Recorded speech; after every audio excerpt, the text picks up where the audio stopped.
Right, welcome back. If you've just joined us, we're in the Free State today for the latest in the series of New Age business briefings brought to you by the SABC, and today very kindly sponsored by Eskom 49M. We are getting some questions from the floor and also from you at Morning Live SABC. That's our Twitter handle. If you'd like to share your thoughts with the Premier of the Free State, the Honourable Magashule, who's also joined by the MEC for Education, the DG in the Premier's office, and also the principal of the school that we're at today, the Bainsvlei Combined School. And this is a school that's really come a long way. 2009, 2010, matric pass rate of just 14%, and that's gone to 100% in the last few years. So great achievements here. But let's find out from some of the pupils at the school about some of the experience of studying here and what this new facility, because they're opening a brand new boarding school here today. Let's go to head girl and head boy, head girl Malebo Tumelang and head boy Rapelang Didi. Where are you?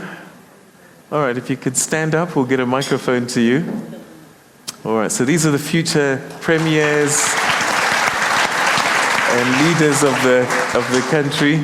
Let's start with you, Malebo. I'm just wondering, what having a hostel at this school now, what difference is that going to make?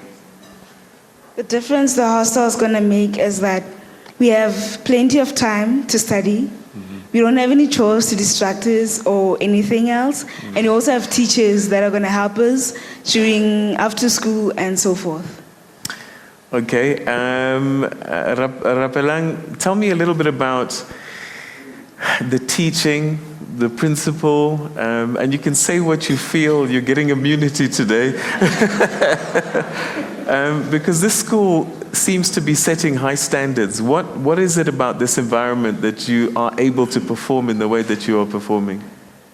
The reason that we perform the way we perform is because the teachers go the extra mile of giving us extra classes, because the matrics also attend classes every day at 4 p.m. up until 6 p.m. to cover the subject that we are struggling with. And we as a curriculum also do our own studies after the other learners have studied at 10 p.m. in the evening, so that we can help those who struggle in other subjects like business studies and maths. All right, so what can the other schools learn from you, Malebo, that they can improve in the same way? It can't be just about new buildings. I mean, this is great, and this is a wonderful thing, but there must be more. It takes discipline. Without discipline, there is no way a school can move forward. Yes.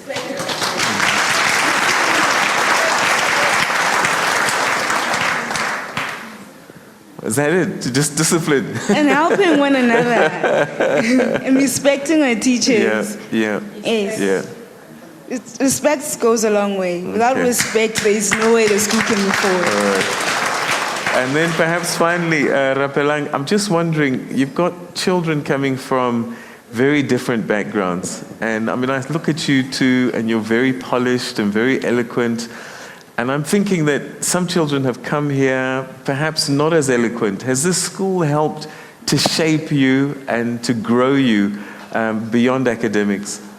Yes, because everyone here is treated equally, so we try our utmost best to accept everyone from their background that they come from. Okay, all right, thank you very much indeed. That's the head boy and the head girl of Bainsvlei Combined School. Principal, you've got, what, about 900 children? Yes, Peter.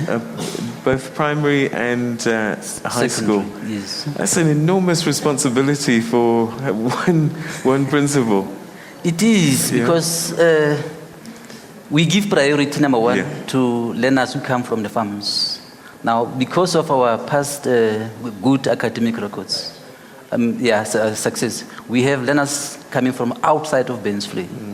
And to my surprise, or to everybody's surprise, we've got more learners coming from outside Bainsvlei studying here. But as a school, we feel so sorry for these learners, but we do accommodate them, and we do the utmost best to assist everybody equally so. So this is the challenge that we have, but we are equal to the challenge. Okay, Thank all you. right. Okay, well, let's go to, I'd like to actually hear from the National Association of School Governing Bodies. I think we've got, is this Tao? Table number 10. Where are we? Okay, so the principal can only do so much. Students can be disciplined and respect each other and respect the school teachers. But I suppose a lot of the work also must be done by the school governing bodies. Tell us a little bit about the contribution that they are making so that MEC Makgoe can be really excited and hit 90% for the province soon. Good morning, everybody. The advantage that we've got as a National Association of School Governing Body, we sit in meetings with the MEC. And in that meetings, that's where we engage the MEC because we are grounded. Tell him of the challenges that we've got as the school governing bodies, where the department must move in and play an interaction role whereby to address the challenges. The challenges will be one of them that we found that the schools of the previously disadvantaged communities whereby because of unemployment rate, we say to the department, come in and categorize those schools from certain quintile to the quintals that will be affordable to those parents. Like quintile, move them from quintile 4, whereby the parents must pay school fees in the township, to quintile 3, whereby we say there will be feeding scheme in those schools, and then these feeding schemes that will make the children to attend schools and to be committed. I can tell you that one of the principals that won a principal during the Teachers Award in Bloemfontein, he said at one of the meetings that because of the feeding scheme at schools, the children are no more willing after school to go to home, but they're seated at school in order to make homeworks and also to come up with a recovery plan. That's the achievement of the interaction between the department and the school governing bodies. And we'd like to take it further and to say to the MEC and director in Mangaung in particular to say, we need to deepen that in Bloemfontein and Mangaung, because of the Free State results has fallen down as a result of not of the performance in the Mangaung area. Probably if we deepen the crisis by doing what? By saying those schools, those were outside the quintile 3, how speedily can we move in and move them into that particular area, because of area in schools in Hededal and some schools in Mangaung that are still in quintile 4. And then I can tell you that 70% of the parents or of the learners that gets to that particular schools are from the so-called resettlement area or squatters area. So that means that the parents in those areas, they're unemployed or they're living out of grants or so on. The sooner we capture and close that particular gap, the better to elevate the Free State Department of Education or the matric results to the level that we all wish that we must be number 1 in the country. All right. MEC, do you want to address that? I mean, No, I think I agree with the data. Look, there's still a lot of challenges in education. And one of the challenges is the challenge, like all other departments, the challenge of resources.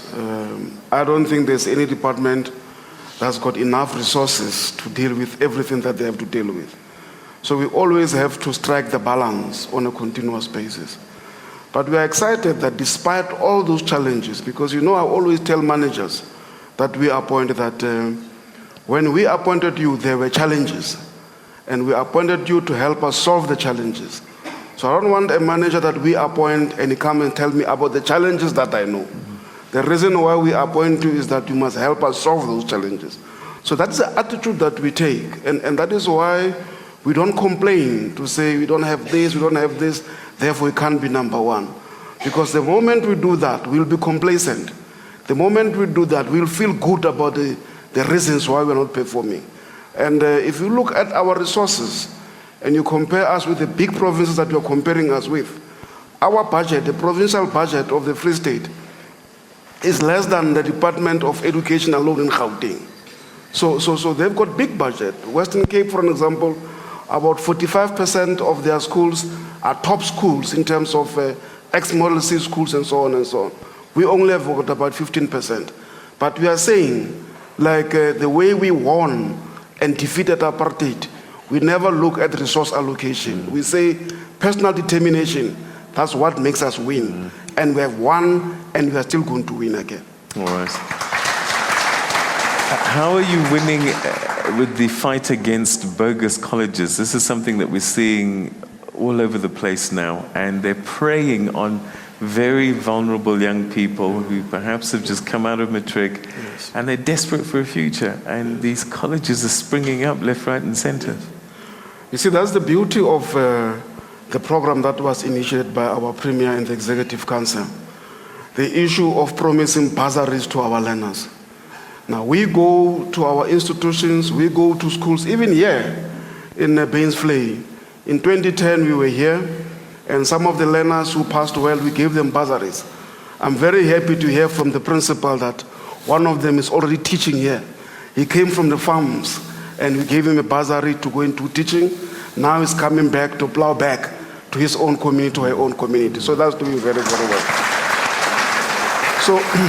So in that process, then we strengthen our career guidance system, where we try to tell our children, don't go to these institutions that you don't know. So we've got that system. We're working with our LO teachers and children, and also municipalities. But also children, get used to us, and because we interact through Operation Hlasela, we go to them, interact with the learners, interact with the parents. They always tell us, hey, I've registered in this thing college. And we always tell them right up front to say, this is a bogus college. We encourage them to go to government institutions, the ones that we can verify. The other ones that are private, they must prove to us that they can actually deliver good qualifications.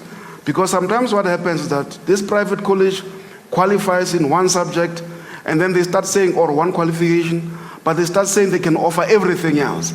So this is one of the problems. So we encourage our learners to go to government-approved institutions, especially we've got enough in the province of the Free State. Okay. DG, let me come to you. ESCOM and the debt. How are we dealing with it? No, Peter, this, as the Premier earlier indicated, some of these problems in affected municipalities has been issues of tariff determination, but also some municipalities, quite a number of communities are still on conventional meters, which is basically not helpful because sometimes readings are not being taken properly and so on. But we've said prepaid meters is the way to go to ensure that we are able to stabilize electricity supply, but for everyone to be able to take responsibility for any amount of electricity that they consume. So our recent discussion with ESCOM was then to come in to also be able to assist in terms of tariff determination, but then also to assist with some expertise that they have in relation to the whole infrastructure that is there. Because sometimes because of the infrastructure itself, you might have a problem of excessive electricity consumption that they are unable to account for. So we've come in, we set up task teams that are working with ESCOM in those municipalities where we've got this problem of debt to ensure that we are able to stabilize all our processes, as I've said, from the financial accountability point of view, but also from the infrastructure refurbishment and from ensuring that the infrastructure is properly functional. And I'm sure that in the next 3-4 months, there would be proper turnaround in that area. Some of those areas, even for some time, we might have to have ESCOM taking over in terms of electricity delivery there to stabilize, as I said, the overall financial management around tariffs, but also to refurbish infrastructure, stabilize that, including maybe some, ensuring that they install prepaid meters to ensure that the consumer pays. If you consume, you immediately pay, and therefore there's no need for municipalities to be having some cross subsidization that you may not be aware of, because that electricity is not ring-fenced. It comes in as an income, ring-fenced electricity, pay ESCOM from where you buy electricity from. The rest of what comes out as profit, you can then be able to distribute to subsidize other services of the municipality. All right, okay. Let's see if we get some comments on that, but thanks for your insights. We're going to take a quick break now, and when we come back, we'll continue to get your questions at Morning Live SABC. That's our Twitter handle, #TNABizBrief, but we've also got an audience here. So stay with us, and we'll explore some more of the State of the Province address that took place yesterday.